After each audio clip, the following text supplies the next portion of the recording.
Welcome to the Cowbell Kingdom postgame show here at Sleep Train Arena, where the Sacramento Kings fall to the San Antonio Spurs, 107-96. A disappointing loss for the Sacramento Kings, who held tough through most of this game. They are now 2-2 under Coach George Karl, 20-36 on the season. Spurs are a very good team, 35-23. They improved to tonight. Greg Popovich has his team trying to snap out of a funk. They came in losers of 4 straight. But tonight he had all of his weapons at his disposal. Tim Duncan, Manu Ginobili, Tony Parker, still all of them raging and ready to go. Very, very key performances, especially by Parker and Ginobili. Those guys, they really, what they did is they dominated the fourth quarter. Parker finished with 11 points in the fourth quarter, and Ginobili finished with 7. They actually... Parker and Ginobili's 18 points matched the Sacramento Kings' fourth quarter output tonight by themselves. In the fourth quarter, the Spurs outscored the Kings 27-18, and really that's where they pull away with the 11-point win. This was a good game throughout, pretty tight game, but the Kings made some key mistakes, especially Rudy Gay. Let's go to the tape of Rudy Gay talking about his turnover issues tonight, where he had 8 turnovers to lead the Kings. They didn't make any mistakes. We made a bunch of mistakes. I made most of them, to be honest with you. How much of the mistakes are learning a new system or getting comfortable with the system? Maybe, but, we can't make excuses. All right, the young backcourt of the Sacramento Kings played extremely well tonight. Ben McLemore finished with 21 points on 5 of 8 shooting. The real key to tonight's game was Ben McLemore was aggressive, goes 10 of 12 from the free throw line, which is something that we haven't seen very often. His career high in free throw attempts is 15, but he's only been above 7 free throw attempts one other time in his career. This was a good sign, and I think we're going to see more of this out of Ben McLemore. The new offense that we're seeing from George Karl and from Vance Wahlberg is the dribble drive motion offense. It's something that John Calipari uses at Kentucky. It's something that George Karl used at Denver, and it really opens these driving lanes for guys like Ben McLemore. McLemore, of course, has elite speed and athleticism. This is a good system, and it's a good system for him and for Ray McCallum. Ray McCallum tonight starting, of course, for the injured Darren Collison. I don't think we're going to see Darren Collison the rest of the season. It's possible we will, but it looks like he's going in for surgery on Tuesday for a core muscle injury that we still don't exactly know what it is. But tonight, Ray McCallum finishes with 20 points, 3 assists, goes 10 of 17 from the field. What I really liked about Ray McCallum tonight is, number one, he took Tony Parker and anyone else that was guarding him right to the rack and really did well finishing, where last year he couldn't finish in the key at all. The other thing that Ray McCallum did is he bailed his team out 4 or 5 times with shots that looked like they had no business going in, and boom, they found the bottom of the net. He was a very efficient and effective player tonight, although he did let Tony Parker get loose in that fourth quarter. We're still learning, and for myself, I'm definitely still learning too. Obviously, we lost tonight, but I think we did some good things. It's just some areas on defense we got to clean up a little bit, but we played a really good team tonight, and they really do a good job executing. So for us, it was going to be tough. We just had to get some more stops, but I think we just keep buying into the system and keep playing together. We'll be fine. Coach is telling us at halftime, we're playing good, but this isn't anything new to them, and you can tell. They're an experienced veteran ball club, and they definitely know where each other are each time on the floor, and they executed down the stretch, and we tried. We struggled a little bit, and a lot of that is on me, being the point guard, but I watched the film, learn from it, and get better for a game on Sunday. Interesting. Tonight, George Karl went to a 3-guard set late in this game. Of course, no DeMarcus Cousins, who misses a game with an left ankle sprain. There we go. He also has a hip contusion on the left side.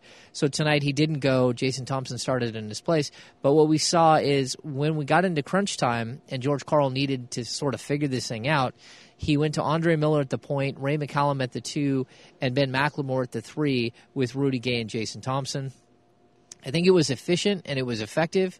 They just didn't have enough experience, especially with this young group, with this new offense, to beat a team that has been playing together. Many of these players have been playing together for 14 or 15 years. They're really a seasoned veteran Spurs team that won the championship last year. Jason Thompson has a good game starting at the center position. 12 points, 11 rebounds. He had a block. And more than anything else, he really played sparkling defense on Tim Duncan. We've seen Thompson play really good defense most of the season, but tonight he held Duncan to 12 points and 6 rebounds. A good night for Thompson, but the Kings needed more. Starting next to Thompson was Carl Landry tonight, 8 points, 5 rebounds. Carl really got taken out in the second quarter when he picked up his 4th foul. George Karl tried to stay with the veteran, and it didn't pay off, and then he really didn't have much use for him in the second half. The Kings have had trouble all season long in the third quarter, which tonight wasn't a huge issue, but also finishing the second quarter, which was a big-time issue tonight. The Kings had a lead all the way through the second quarter up to about the midway point, and then they just fall apart. They gave up three-pointers. They gave up all kinds of things, and they really didn't play efficient basketball. They end up going down at the half because of this colossal collapse in the second quarter, and it's just tough to recover, especially against a team like the Spurs. They were in it all the way up until the fourth quarter, and then the wheels came off the bus. Let's get to our 3 keys to the game. The first is half-court defense. The Kings held the Spurs to 39.8% shooting tonight, which was very good. The one problem that I see is they're not picking up on the finer nuances of George Karl's defensive scheme. Tonight, they only forced 6 turnovers, and that's just not going to work. What the Spurs ended up doing was jamming the ball down the throat of the Kings.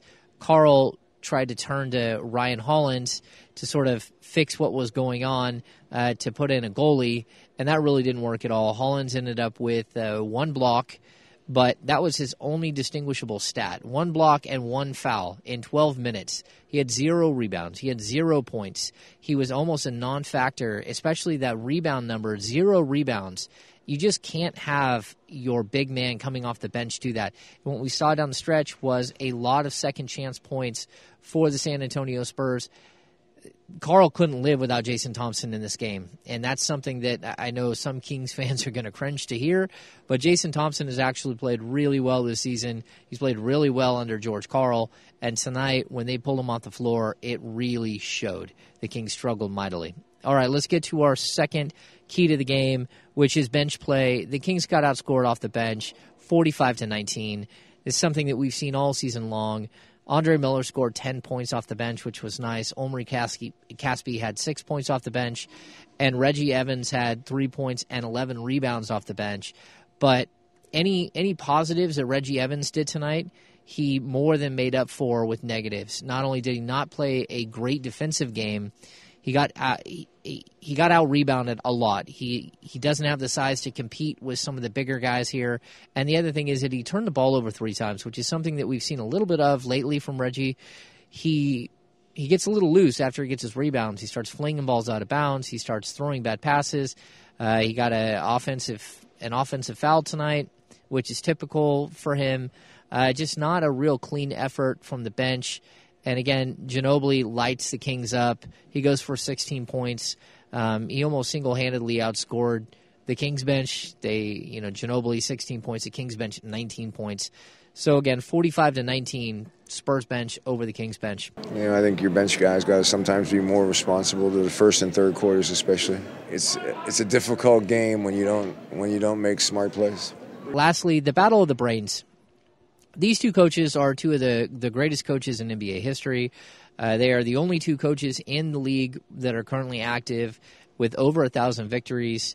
They have a combined 2,135 victories between Greg Popovich and George Karl. This is a very, very fun game to watch where you're watching chess, not checkers. Popovich, of course, got the better of Karl, but again, he's had Tim Duncan for 18 or 19 years to work with, as opposed to the 2-week window that George Karl's had to work with these Sacramento Kings. Karl won't use that as an excuse. He loves to play against Popovich. They're really close. They're good friends. They coached together on the 2002 USA Olympic team, and I'm sure Karl would have liked to have got over on his buddy and picked up his 3rd win of the season. It just wasn't to be tonight. Let's get to our MVP of the game. I have to go with Tony Parker. While Manu Ginobili was really good down the stretch, Parker ended up with 11 points in the fourth quarter. And not only did he have 11 points, but he directed the offense, which is something that the Kings really need to figure out, how to have one guy really bring you through a tight ball game and finish. And I know that they're going to rely on Andre Miller a lot in these situations. They're going to rely on Ray McCallum a lot in these situations. Well, neither of those players at this point in their career are Tony Parker, and Parker really played well. So MVP goes to Tony Parker for tonight. All right, we will be back on Sunday. It's an early start on Sunday, a 3 p.m. start when the Kings take on the Portland Trailblazers. This is a brutal homestand that leads up to an even more brutal 8-game road trip over like a 2-week period that is going to be very, very tough. The Kings maybe have 3, 4, 5 wins in them in this road trip, but that's going to be hard to do. This is a brutal, brutal road trip coming up. So that is going to do it for this edition of the Cowbell Kingdom postgame show. Thank you again to Kamani David for the camera work and editing of this piece. We will see you on Sunday. Thanks for tuning in.